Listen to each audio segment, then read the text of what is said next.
For nearly a century, one company's trucks carried Britain's freight, fueled its wars and defined its streets.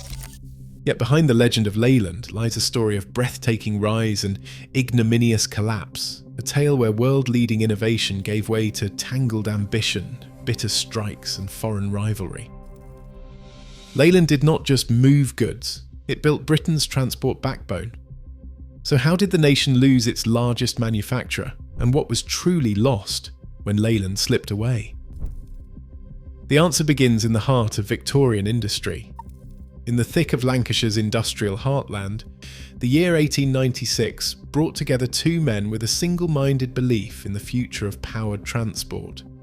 James Sumner, a practical engineer with a knack for steam, and Henry Spurrier, a financier with a keen eye for opportunity, pooled their talents and resources to found the Lancashire Steam Motor Company. Their first workshop, a modest brick building on Herbert Street, housed just 20 workers. Yet from these cramped quarters rolled out a machine that would set them apart, a 1.5-ton steam van, a workhorse built for the hard roads and heavy loads of Britain's growing towns. Sumner's background was hands-on. He'd inherited his family's blacksmith shop and, restless for more, began experimenting with steam-powered contraptions, a tricycle here, a lawnmower there. Spurrier, meanwhile, brought experience from the railways of America and a willingness to back bold ideas. Together they ditched the horse-drawn era and set their sights on something more ambitious, vehicles that could outlast and outwork anything on the road. The early steam vans proved their worth in the field, hauling goods with a reliability that won over sceptical hauliers and local councils. By 1899, the company was building passenger vehicles, including an 18-seat steam bus that made its way to Dundee. Orders trickled in, and soon the workshop buzzed with the sound of metal work and steam.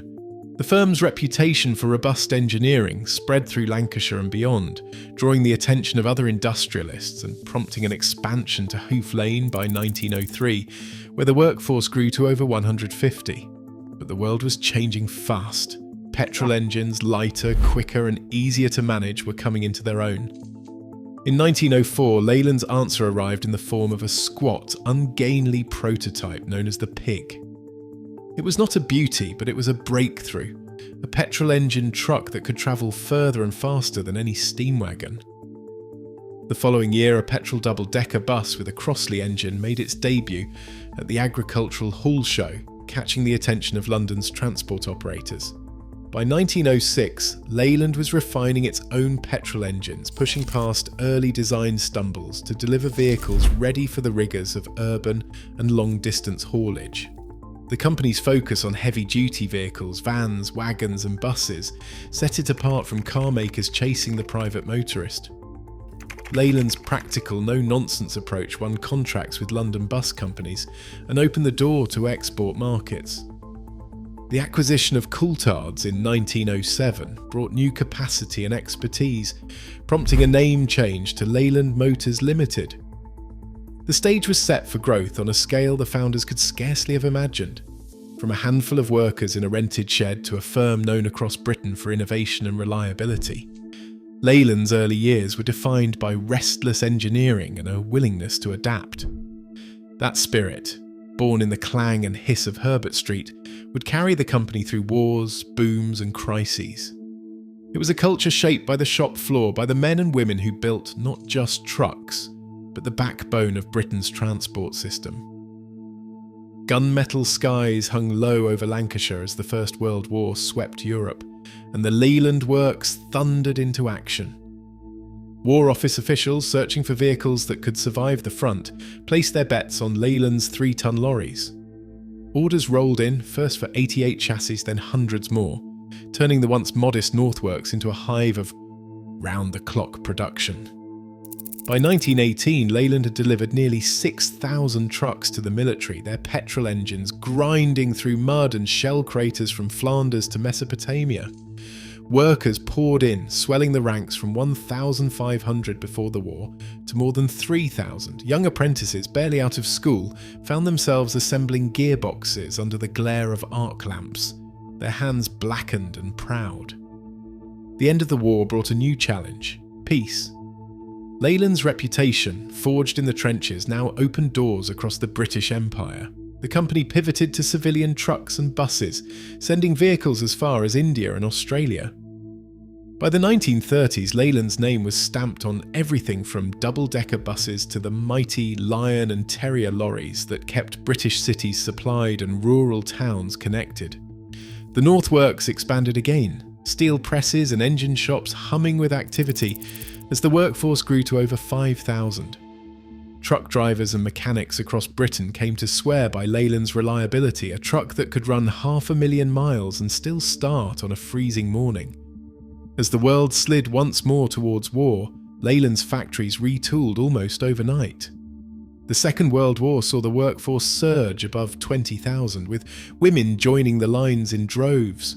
Assembly lines produced not just trucks, but tanks, 3,000 Cromwells and 10,000 tank engines. The Hippo and Beaver models, built for the rigours of military supply, became legends among drivers who trusted their lives to Leyland's engineering. Even the Luftwaffe's bombs, which struck the secret tank plant, could not halt production for long. Apprentices, now seasoned by war, spoke with pride of trucks that survived where others failed. When peace returned in 1945, Britain's battered roads and railways demanded rebuilding. Leyland Trucks became the backbone of that effort. In the 1950s, their market share soared to nearly 70%. No other name was as trusted for moving freight, milk, mail, or machinery.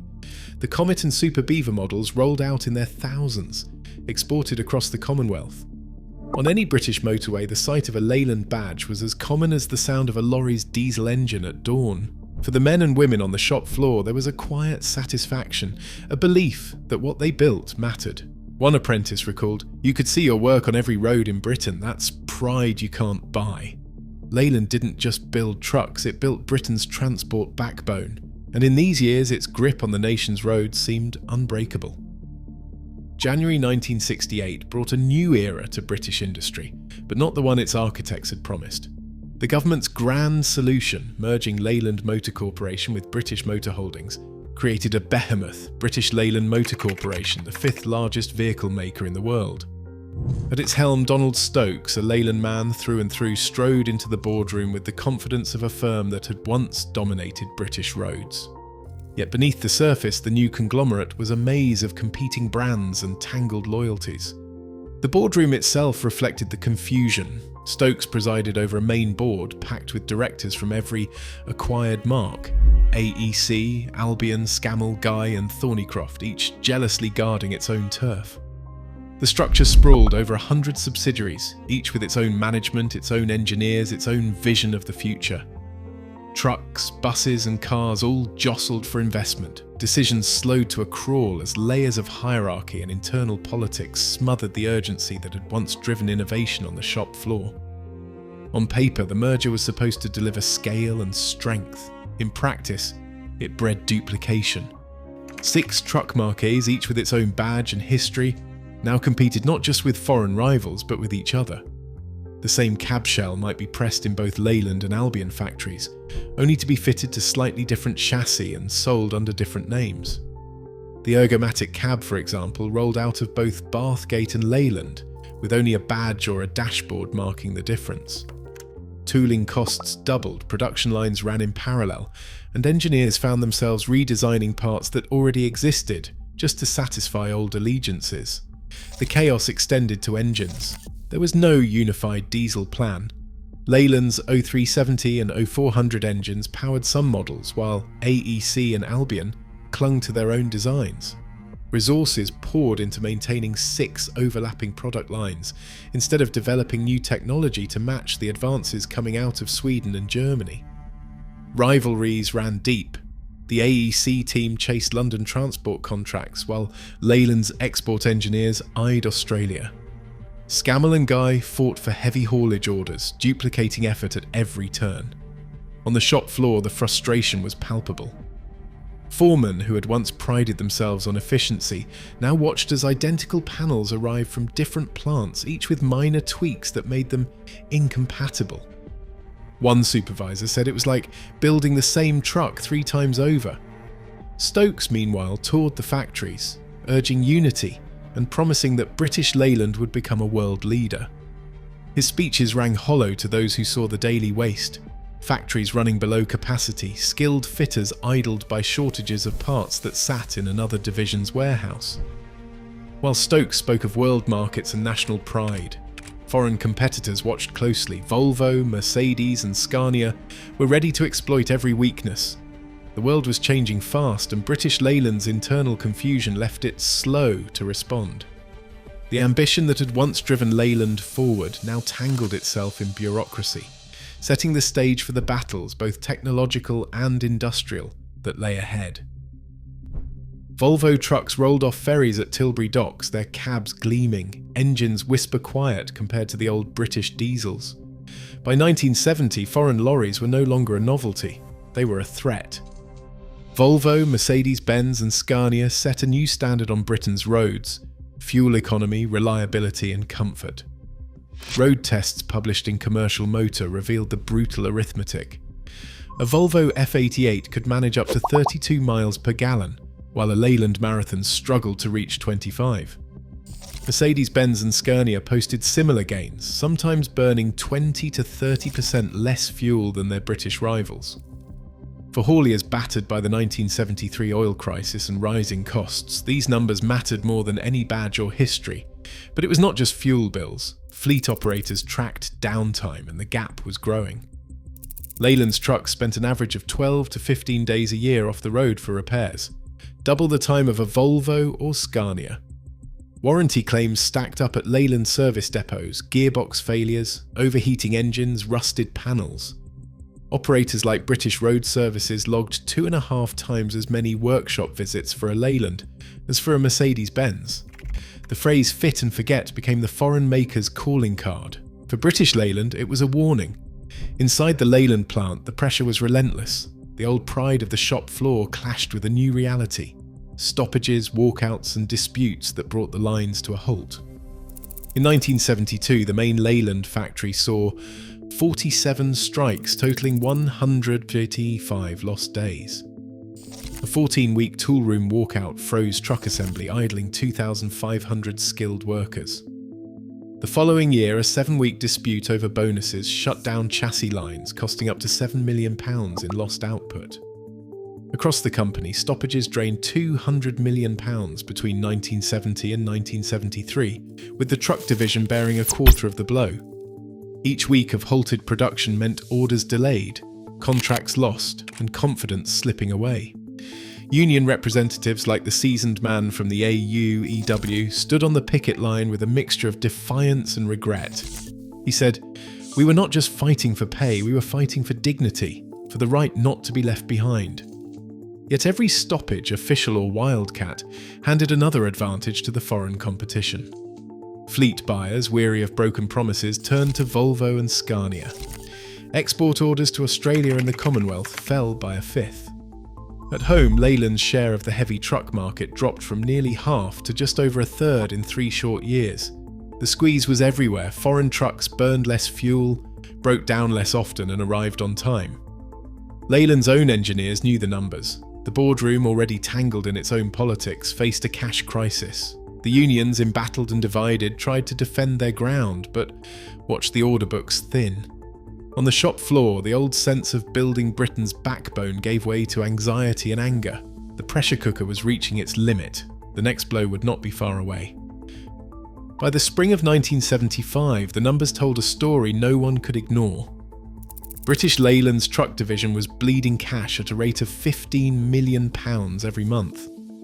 Accountants pored over ledgers, hoping for signs of a turnaround, but every line in red ink only deepened the sense of crisis. On the shop floor in Leyland, foremen counted the hours their men stood idle, waiting for parts that never arrived or orders that had been cancelled. Some days, the silence in the assembly halls was broken only by the echo of boots on concrete and the distant rumble of unfinished trucks being shunted aside. Creditors circled, nerves frayed. The banks, once willing to extend another line of credit, now refused to lend a penny more. Suppliers demanded cash on delivery. Rumours spread through the canteens. Would wages be paid at the end of the week? Would the factory gates close for good? In the boardroom, the crisis reached fever pitch. Emergency meetings ran late into the night, but no private rescue could be found.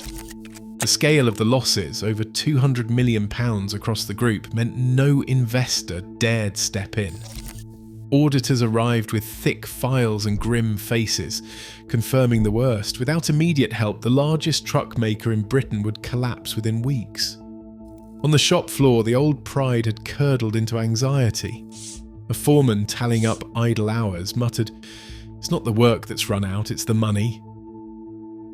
For a company that once built the backbone of Britain's transport, the threat of closure felt unthinkable. Yet the numbers left no doubt. The only option left was a desperate appeal to the government.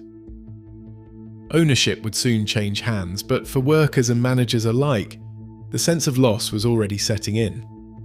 In 1986, the government's grip on Leyland Trucks loosened for the last time. Years of losses and failed rescue plans had left little appetite for further intervention. The truck division, once the pride of British engineering, was carved out as Leyland vehicles and quietly prepared for sale. Managers from London and Leyland pored over spreadsheets and asset lists, weighing the value of the company's machinery, patents, and the loyalty of its shrinking workforce. On the shop floor, the mood was tense. Rumours of a foreign takeover swirled as the last vestiges of national control slipped away. The following year, the deal was struck. In April 1987, Leyland Trucks was sold to DAF, the Dutch manufacturer based in Eindhoven. The contract spelled the end of British ownership, with DF NV taking a controlling stake and merging the two companies into Leyland DAF.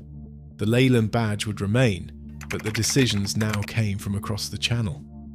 For the men and women who had built their lives around the factory gates, the change was more than a new name on the payslip. One apprentice, now a foreman, watched as the Dutch tricolour was raised beside the Union Jack and understood that an era had closed.